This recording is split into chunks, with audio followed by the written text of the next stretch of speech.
Story number 1. The Red Balloon. Summer's great and all, but most of my summers when I was growing up involved getting part-time jobs. I didn't have physical strength. I wasn't the smartest kid in class. I wasn't good-looking. Heck, I wasn't even charming. I didn't have anything. So I thought I could be the guy who has money. Heck, I could even be the guy who has a car. That's what I had my eye on. I was saving every single penny I made, and I was going to buy the cheapest and crappiest car there was, but it would still be a car. Anyway, that's why I took the job cleaning the rides at the summer carnival. It wasn't a glamorous job. Cleaning up popcorn kernels, spilled, sticky soda, and the occasional vomit puddle was more than worth it. The only thing I couldn't stand was the clowns. I know, I already sound lame enough. Now, I'm scared of clowns. It's not that simple. I've never met a clown that wasn't creepy, strange, or just plain wrong. These clowns were no exception. They didn't wear your usual happy and colorful makeup. Their makeup was black and white, along with their puffy, bland clothes, and the faces they painted on were all of large frowns or nasty snarls. One day, I was cleaning up after a particularly nasty group of kids from some toddler's birthday party. The mess almost had me cleaning up my own vomit. After finishing up at the roller coaster, the group of kids moved over to the clown tent. You know how you usually see a bunch of clowns squeeze into a tiny car? They do that with their tent. The tent was tiny, but somehow all the clowns fit inside of it. The kids sat down in front of the tent. One by one, the clowns climbed out, and the show began. As much as I hated clowns, the show they put on was actually entertaining. They breathed fire, juggled plates, and there was these two skinny guys who did a few acrobatic moves. They did something new that day. I'd been working there for over a month, but that was the first time I heard of them doing a magic show. They called up one of the kids to volunteer, and that was when I noticed that none of the kids' parents were around. Aside from the clowns, I was the only adult there. The clowns seemed even more sinister to me that day as they gave the kid that volunteered a red balloon and told him to climb inside the box. The red balloon stuck out through a small hole in the top of the box, and everyone kept their eyes on it. The clowns made a show of it. They opened up the box, and the balloon was still there, but the kid was gone. I gasped, and my mop dropped to the floor. The clanging sound the metal handle made as it bounced off the tiles echoed out, and the clowns glared up at me. After that, everything happened quickly. The group of kids cheered loudly and clapped. It seemed like a few of the parents showed up. The one clown bowed and thanked the crowd while the others began packing up. I was too shocked to believe what was happening. The parents were clapping and smiling. They didn't see. They didn't know. The clowns began disappearing into the tent one by one, and my brain kicked into overdrive. I shot off towards them. My feet had never carried me so far, so fast before. I screamed at them to stop. I made it to the tent just before the last clown would climb inside. I grabbed hold of him, and I didn't let go. At first, the parents of the kids were ready to start a fight with me. I was quick to explain myself. Soon, the clowns were under attack, and the police eventually got involved. Thankfully, they found the kid. He was locked inside one of the trunks the clowns used for their makeup. I worked at the carnival for the rest of the summer, but I'm glad to report that I never saw those clowns again. Story number 2. The Older Kids. When I was a little girl, going to the carnival used to be the best thing that could happen to me. My family was poor, so it didn't happen very often. Whenever my dad had a good day at work or my mom had a little money saved up, they would treat us to a trip to the carnival. The area I grew up in was like a tourist magnet, which meant there were a lot of carnivals that were held in a small clearing just outside of my town. The clearing was right next to an abandoned railway station.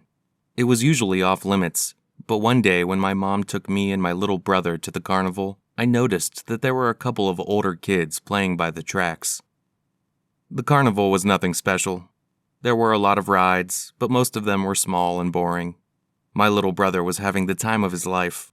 I remember when I was a lot younger and the rides were fun for me too. Now, they were just too little and went too slow. I kept looking over to the railway tracks. The older kids were laughing so loudly, I could hear them over the music from the carnival. We got cotton candy and soda. I enjoyed that part. I remember watching my little brother eat the whole thing in one big bite and then proceed to hold his head in pain from the sugar rush. I laughed loudly. It was one of those genuine laughs that came from your belly and made your cheeks hurt. That was when they noticed me.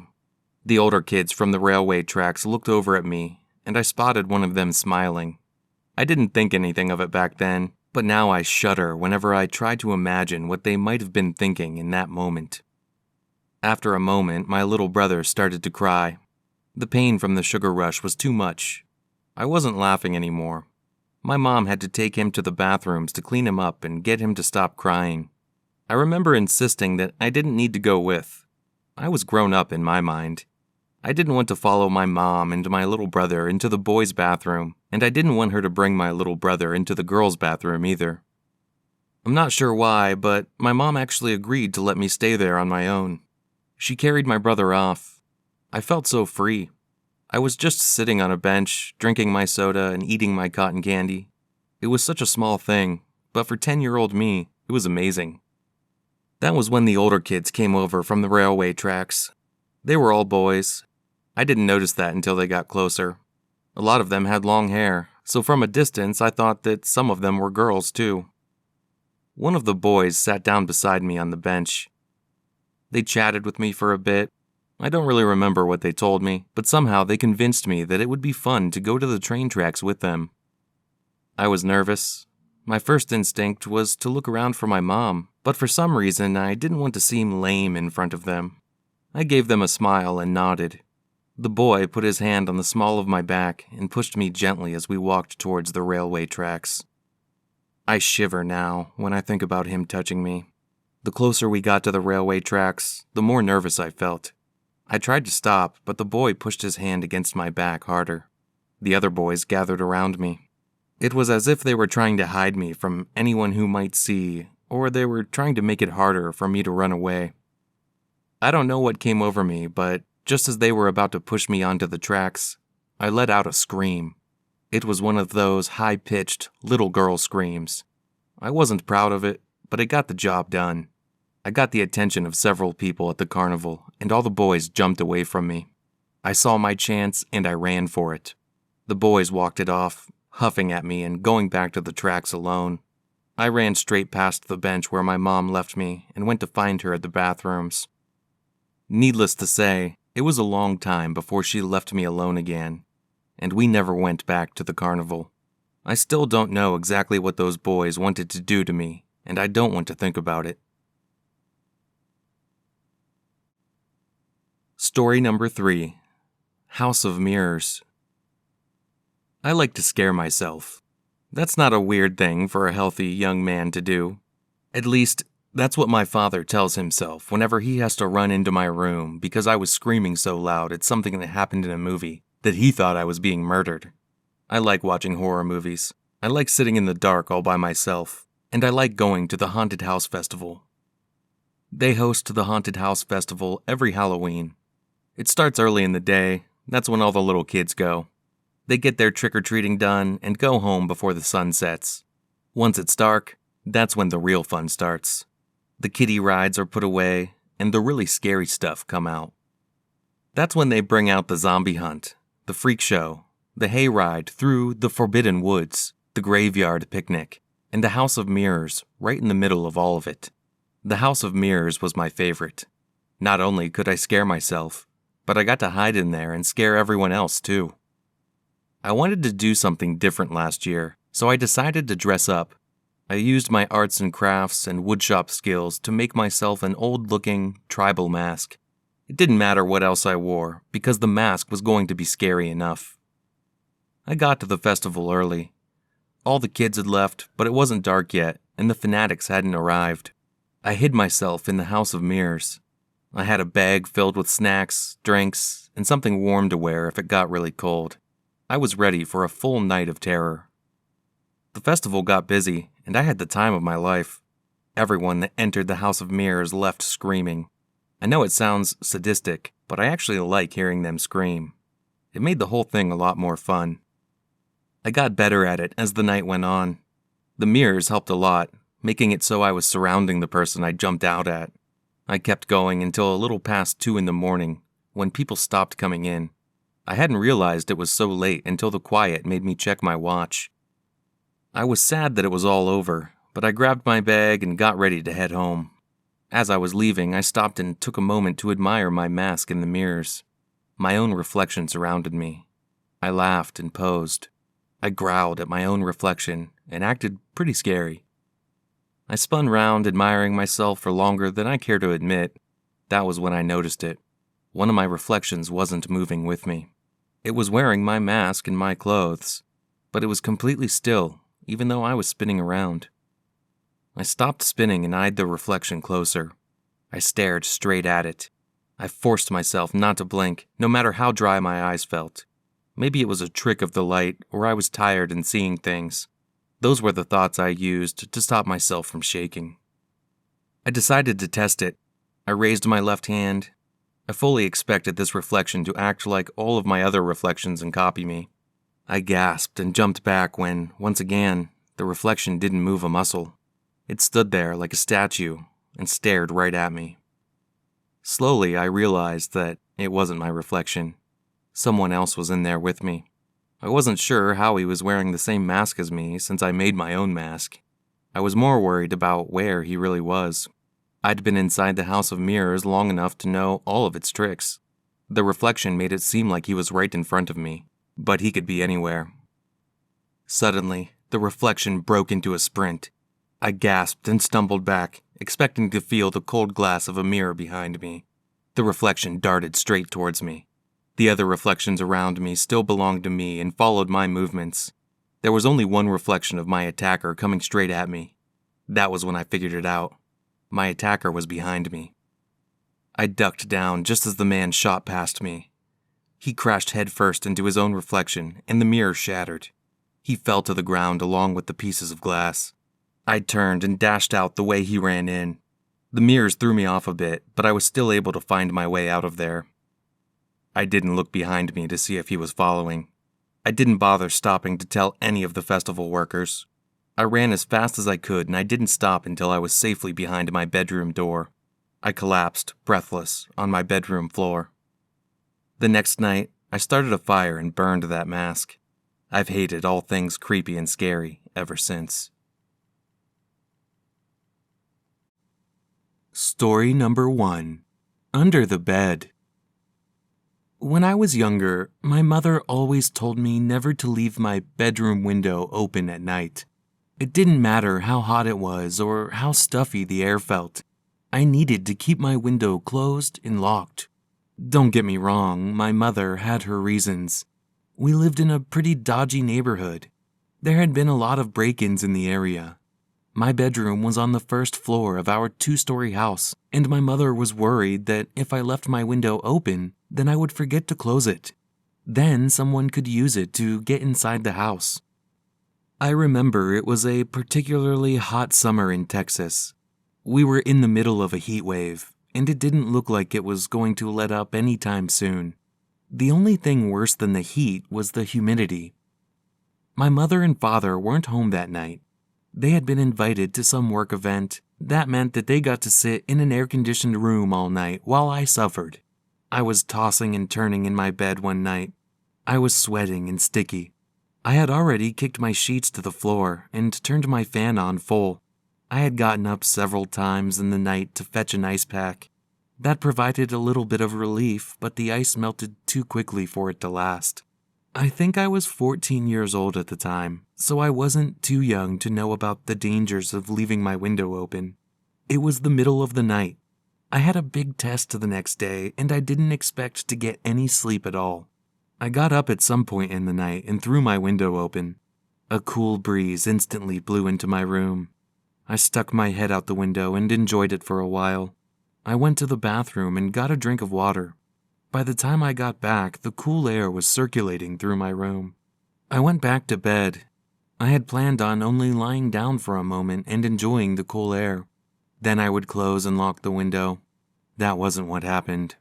The lack of sleep finally caught up with me, and I passed out when my head hit the pillow. To this day, I still don't remember why I woke up. I'm not sure if there was a sound in the room or if my sixth sense was trying to tell me that there was something wrong. All I know is my eyes snapped open and peered around the dark room. I glanced at the alarm clock on my bedside table. It was a little past 10 at night. My eyes scanned the room. The only light was from the moon as it shined through the open window. I don't know what kept me from getting up, but I'm glad I didn't. I stayed as still as possible. The hair all over my body stood on end. I bit down on my lip in order to stop it from quivering. Suddenly, it didn't feel so hot anymore, and I couldn't stop shaking. I was breathing so heavily. It sounded like it was too loud, so I covered my mouth and held my breath. The moment I did that, my heart fell into my stomach. I was trying my hardest not to breathe, but I could still hear that heavy breathing. My eyes scanned the room frantically, but I didn't want to move. All corners of the room were covered in darkness. I couldn't see anything. My mind played tricks with me. Everything in my room seemed to come to life and take the form of some shadowy figure creeping up on me. I remember thinking I was going to die. I was all alone. My parents weren't going to be coming home until after midnight. Call me a coward, but I wanted to call out for help. Something inside of me wanted to scream for my mommy. I heard a rumble, and it took every last bit of my strength to stop myself from gasping. The breathing sounded like it was right behind me. I wanted to turn around to look, but I didn't want to risk moving. That was when I saw it. The rumbling sound grew louder just as a big, dark mass began climbing out from under my bed. My entire body was shaking violently. I was going to die. There was no one else in the house that could help me. The man stood up in front of me. I closed my eyes as tears poured down my cheeks. The man grunted. I expected him to turn around any moment and pull me from my bed. The next sound I heard was a car door slamming shut. My eyes snapped open. The man hunched over and rushed across my bedroom. He practically leaped out of the window. I heard a thump as he landed on the floor, and then the patter of his footsteps across the grass as he ran away. I stayed perfectly still in my bed for a few more moments. The sound of my mother's laugh burst through the front door, and it brought me back to reality. I jumped out of my bed instantly. I rushed across the bedroom and slammed my window shut. I locked that window, and I never unlocked it again. Back then, I believed there was a monster underneath my bed. I soon realized that someone must have climbed through my window while I was in the bathroom. When they heard me coming back, they must have climbed under my bed. They only came out when they thought I was asleep. Either way, I was scarred for life by just how close I came to death that night. Story number 2. Unexpected Guest. I was in my first year of college, and let's just say about halfway through, I had started feeling a little homesick. After all, I grew up in a small town where the furthest from home I've ever been was to my friend's house on the other side of town, only 5 blocks away. Now I was in a whole different country. I was eager to go home and spend some time with my family during the summer break. I had started packing when my mother called me. She told me that they had gone to see my sister, who'd already finished college and was living on her own. She said that they would be away for a couple of days. This put a big hitch in my plans. I was already packed and had gotten a ride to my hometown with some friends that evening. To learn that there wasn't going to be anyone home to welcome me was disappointing. Still, I wanted to go home, and nothing was going to stop me. I knew where the spare key to the front door was, and I already had a ride. I went through with my plans and decided I would just stay at the house by myself. My parents would only be visiting my sister for a couple of days. I was a grown man and had stayed at home alone before. At the time, I didn't see anything wrong with the idea. I was wrong. My friends dropped me off in front of my house, and to my relief, the spare key was still in the same place. I let myself in. The house was empty and my parents' car was gone. I decided to open up the windows and doors to let some air in. It smelled musty and felt damp. I went to my room to unpack. I didn't think anything of just leaving the house open like that while I was upstairs. The town had always been so quiet and safe when I was growing up.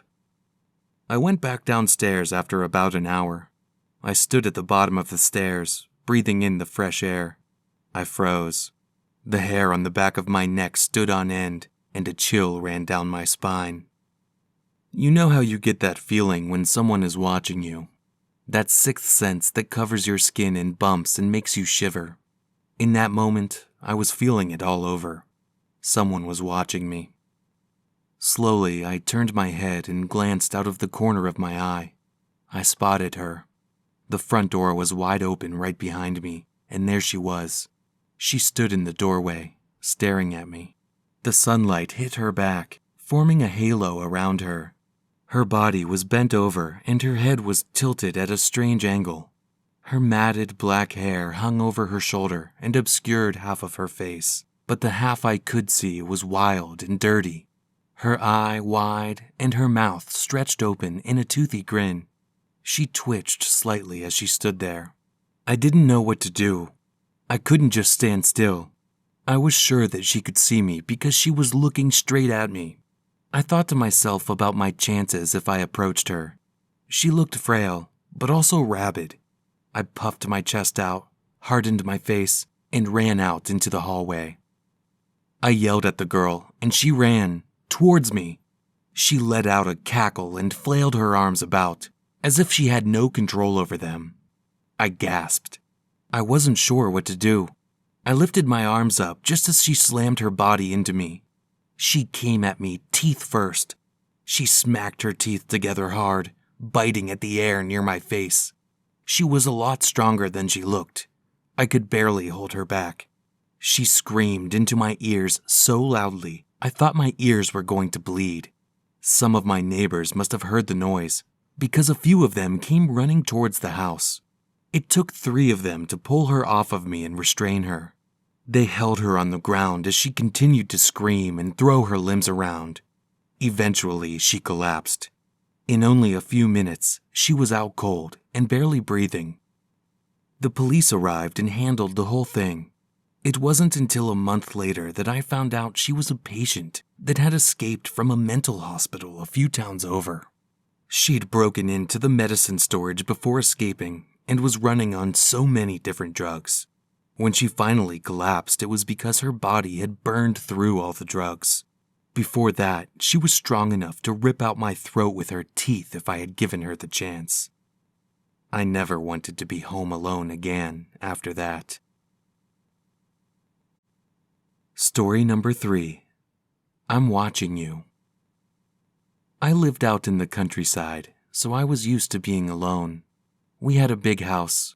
It sat on the edge of thick forest land, which we owned most of. The house was very open, which I was never a big fan of. It had large windows all over. My mother loved the natural light, but I hated the lack of privacy. We were only able to afford this huge house due to the demanding job my mother had. She was often going across country for conferences and meetings. That's why I was so used to being alone. One night, I had ordered a pizza and rented a few movies. I was used to doing this kind of thing. My mother had been leaving me alone at home since I was 10 years old, and I was 17 at the time of this story. It was a crisp summer night, and I was spending it in the living room. I'd eaten the pizza, and I was just about to finish the last of the movies I rented. I'll say now, it was a horror movie. I don't remember which one, but I do remember that because of it, I was already on edge. The living room got the most of the natural light because the entire south-facing wall was made of large, ceiling-to-floor windows. It was pitch black outside. There wasn't a star in the sky, and the moon's light was blocked by thick clouds. So there was no natural light coming in that night. I was running low on snacks, so I stopped the movie and walked to the kitchen for a refill. I wasn't gone really long. I sat back down in the living room and lifted up the remote. My finger hovered over the play button, but I never got the chance to push it. A tapping sound echoed throughout the room. I put the remote down and listened carefully. It was a hollow sound. I got up and followed the sound towards the window. I stood in front of it and looked out, but I couldn't see a thing. I turned to go back to my movie when my pocket vibrated. I pulled my phone out and tapped on the notification. The message from the unknown number brightened up my screen. It read, "I can see you." All the color drained from my face. The blood in my veins froze. My eyes were glued to my phone screen, and I feared looking up. I was still standing right in front of the window. I couldn't see out, but someone could see in. The tapping continued. It got louder and harder. I lowered my phone slowly and lifted my head up and looked out the window. There was only darkness. The tapping continued. For a split second, when the tapping rang out from the window, I saw a fingertip pressed against the window. They were right there. The only thing separating them from me was this layer of glass, and I didn't know how much force it could take. I didn't know what to do. My feet seemed to take over because my brain stopped working. I ran away. I rushed up the stairs and ran down the long hallways to my bedroom. I locked the door and sat on my bed, clutching my phone to my chest. I read that message over and over again. I often think back to that night. I wonder if there was even anyone out there, or if my imagination was just running wild. I was on edge from the movie, but the message and the tapping wasn't all in my head. It was real. To this day, I still don't know how they got my number. Story number 1. Footprints in the Snow. It was the middle of winter, and the ground was covered in a blanket of thick, white snow that glittered in the sunlight. It resembled an alien planet with a floor made of diamonds. I decided to spend the winter at the lake house that my parents owned. The lake would be frozen solid, the pine trees would be capped in a layer of white, and I could spend the long, cold nights by a crackling fire. I had just broken up with my boyfriend that year. I really needed the break, which is why I begged my parents to let me use the lake house that winter. They were hesitant at first, worried about letting me stay there all by myself. I was adamant, and eventually they agreed. Most of my stay there went by without a problem. I was alone with my thoughts. Most of the time I was there, I was out on the lake, skating circles around myself on the surface. One day I headed out to the lake early. It was cold, and my breath turned to a fine layer of mist as it left my lips.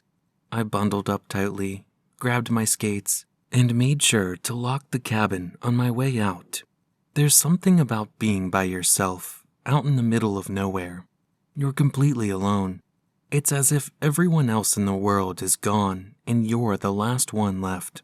There's a certain feeling you get that lets you know that you are truly alone. That morning, I didn't have that feeling.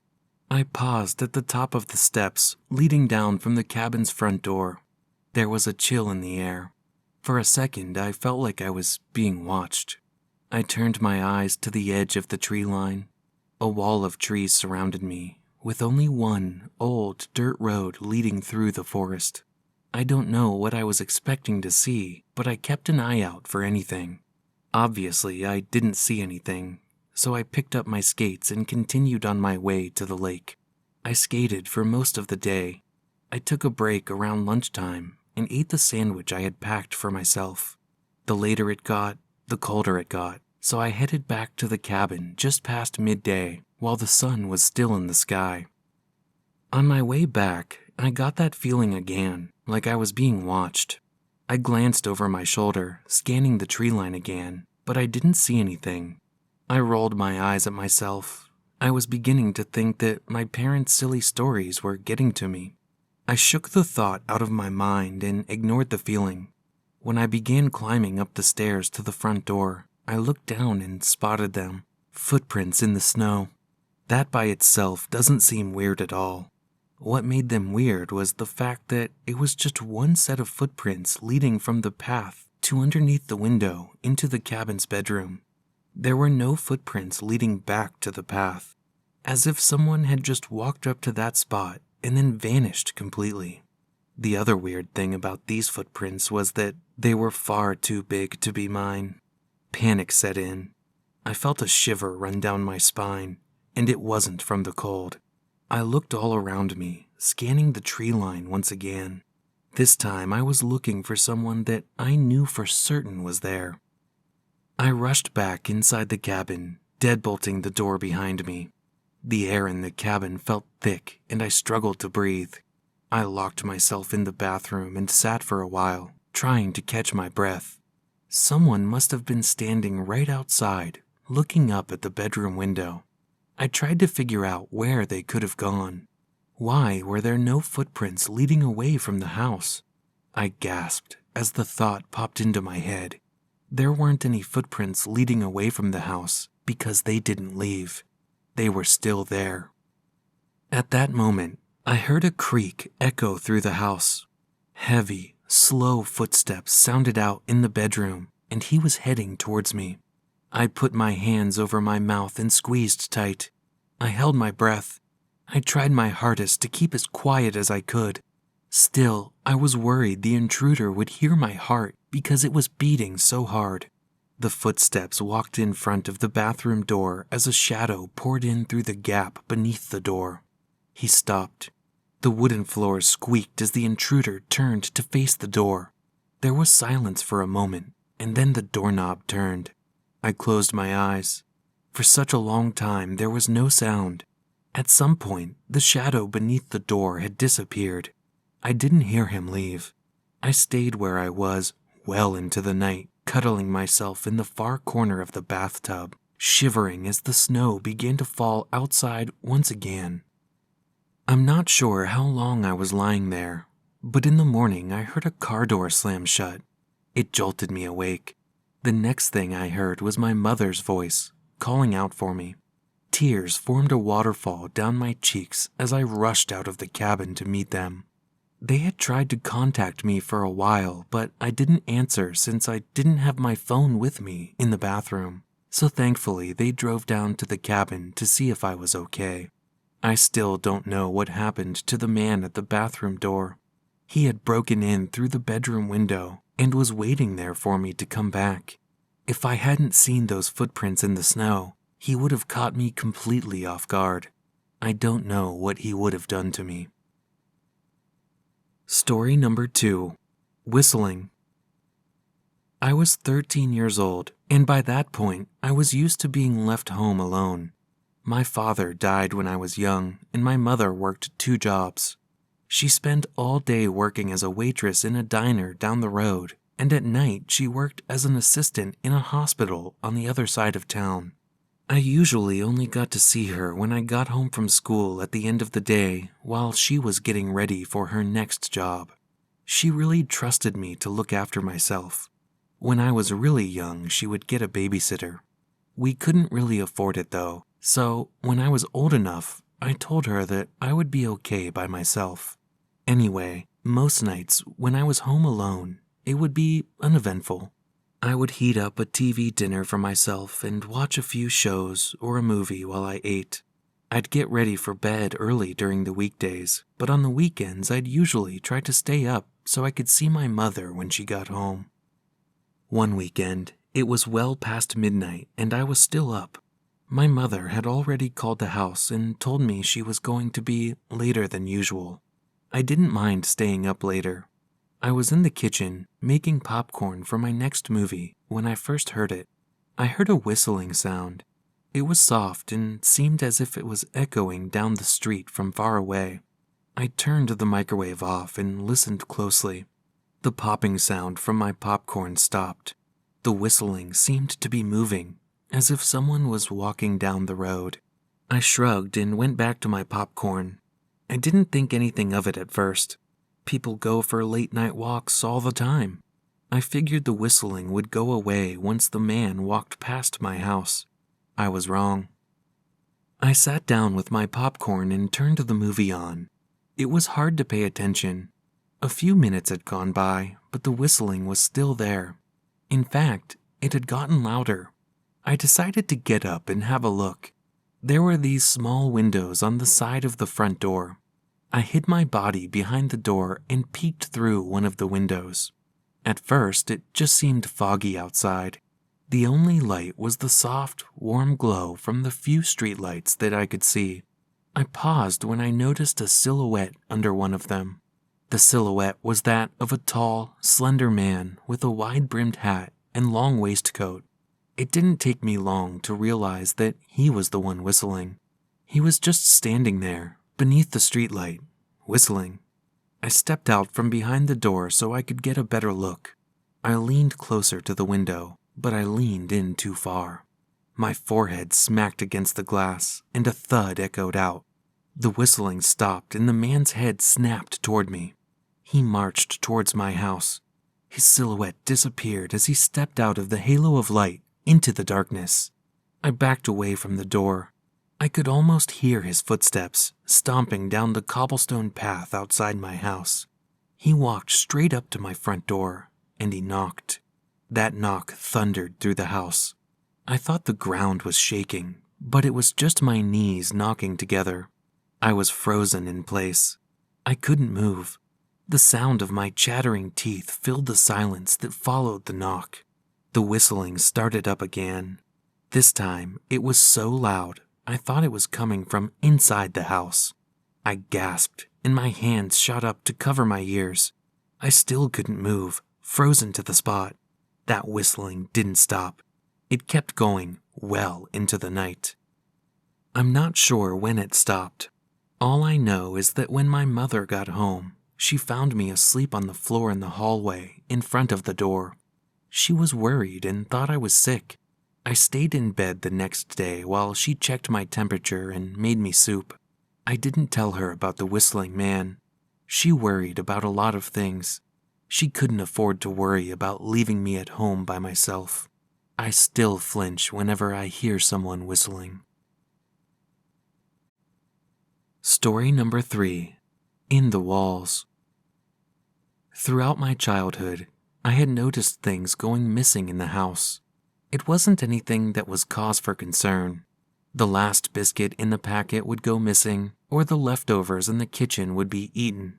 Everyone in the family would deny taking it. Still, everyone just thought that someone must have taken it. It wasn't anything sinister. One day during summer break, I wasn't keen on doing anything. I was hot and I was feeling lazier than ever. My parents packed up my younger sisters and took them to the pool. I was 15 and used to staying at home alone, so they left me in my bedroom, listening to my music and reading my magazines. I heard the front door close and put my headphones on. I stayed in my room for about an hour. It was too hot to move, but my rumbling stomach told me it wasn't too hot to get a snack from the kitchen. I took off my headphones and slid off the edge of my bed. Before my feet had even touched the ground, I heard a rumbling sound. It was coming from the kitchen. At first, I thought that my parents had come home from the pool, but then I would have heard my little sisters running around the house. I would have heard the TV on in the living room. Instead, all I heard was someone rummaging through the cupboards in the kitchen. My heart splashed into the pit of my stomach. Someone was in my house. I slowly climbed off my bed and headed for my bedroom door. I don't know why I didn't call the police there and then. I guess a part of me wanted to make sure it wasn't my parents. I tried to open my door slowly and step out into the hallway. The plan was to sneak down the stairs and peek around the corner into the kitchen. I didn't get that far. As I pushed my door open, the old rusty hinges let out a long, loud moan that echoed through the whole house. I flinched, and the sound in the kitchen stopped. The next thing I heard were footsteps scampering across the wooden floors and a loud bang as a cupboard door slammed closed. For a moment, I couldn't move. I blinked my eyes slowly, slightly confused by what just happened. I decided to continue with my plan. I clutched my phone, my finger hovering over the dial button and the number for the police punched in.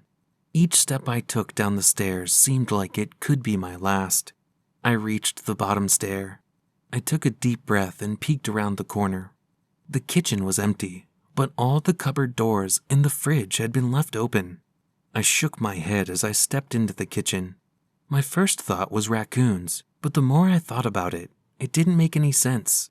I started closing up cupboards and putting things away. I reached for the fridge door when, out of the corner of my eye, I spotted someone peeking at me from inside one of the cupboards. I froze on the spot, my hand still reaching out for the fridge door. There were eyes shining in the dark of one of the cupboards. It was the creepiest thing I ever saw. A man was hiding in the cupboards beneath the sink, staring at me. My brain kicked into action. It was fight or flight, and I chose flight. My feet took off running before I knew what was happening. I ran up the stairs and into my room, slamming the door shut and locking it behind me. I called the police and hid under my bed until I heard their sirens driving up the road. To this day, I still don't believe what happened next. There was a man living inside the walls. They found him in a gap behind the kitchen wall. I told them where I saw the eyes, and they found a hole in the back of the cupboard under the kitchen sink. It looked like the man had been living there for years. All the things that went missing, we found inside his little home behind the wall. He'd spent years waiting for us to leave the house so he could come out and take food and whatever else he needed from us. It still makes my skin crawl thinking about how some stranger was living inside the walls of my house for years and I didn't even know it. Story number 1. Custody Battle. For as long as I can remember, I lived in the same house with the exact same neighbors. I can remember as far back as my mom and dad making friends with the couple next door. They did a lot of things together, and I was always over at their house. They would even let me climb over the fence on hot days to use their pool. When I was around 13 years old, they had a child of their own. It was great, and we all made a big deal of it, but that was when things started going wrong. We would hear them shouting at each other all night long. It got so bad some nights that my parents would call the police.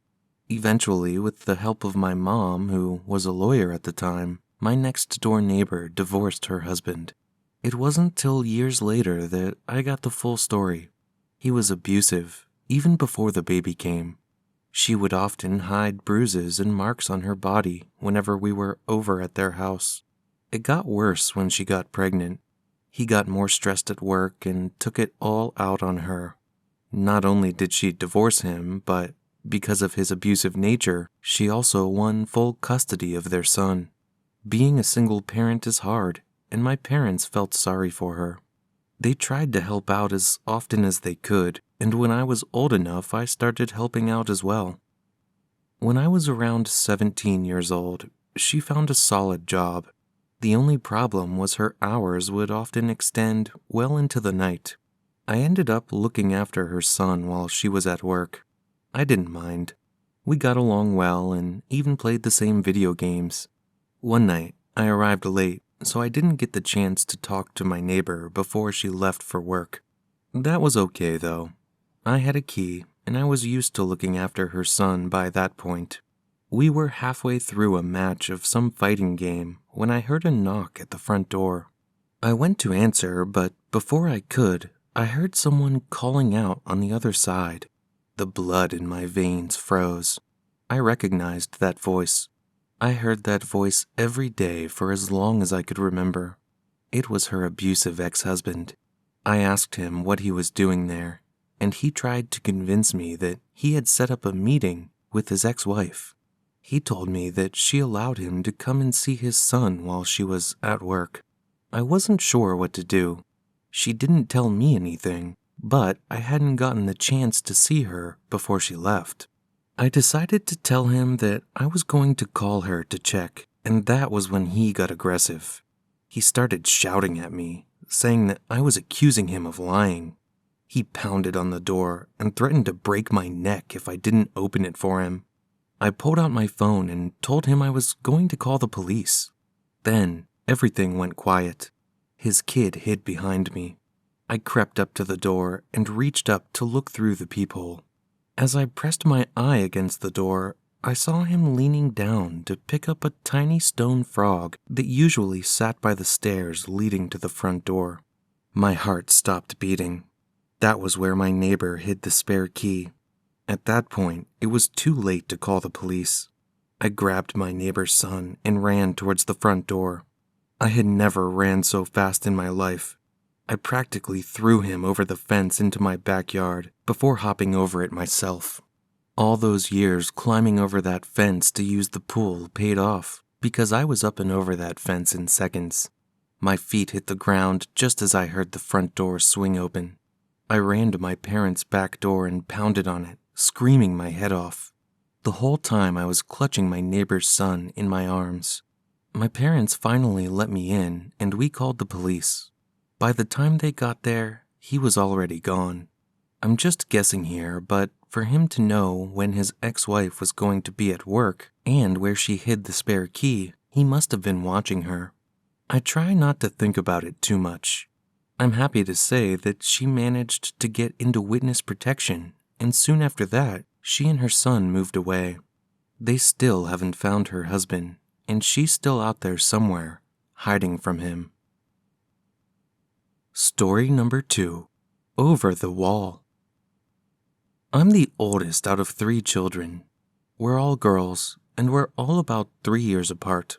Now, at the time of this story, my youngest sister was only about 3 years old, so that means that I was 9 and the second oldest was 6. I know this may seem crazy to anyone that hears it, but I was often left alone with my sisters and asked to babysit them. It's not that unbelievable. I might have only been 9 years old, but I was actually really mature for my age, and my parents knew that they could trust me to look after my younger sisters. Growing up, my family never had a lot of money. Both my parents worked full workdays. My sisters and I would have to stay home. They couldn't afford to put all 3 of us through school, so we were all homeschooled. You can see why we all had to grow up really quickly. My parents really counted on us, especially me. On the day that this story takes place, I had taken a break from my schoolwork in order to do some chores. My parents didn't expect me to do any of these chores. I decided to do it in order to help my mother a bit more, since she's always tired when she gets home and doesn't really get a chance to rest in between cleaning the house and cooking dinner. My father gets home later than her, but he still tries to help her. Anyway, I threw a load of laundry into the washer and went about my day. I cleaned what I could in the meantime. I made sure my second youngest sister was doing her work, and I put my youngest sister down for her nap. By the point the washing machine was finished, my youngest sister was awake, and my other sister was pretty fed up with her work. So, we all headed out into the garden for a short break. Like I said, we didn't have a lot of money while growing up. We lived in a pretty rough neighborhood. The house was really small, too. All 3 of us had to share one bedroom, and there was only one bathroom. Still, the garden was massive.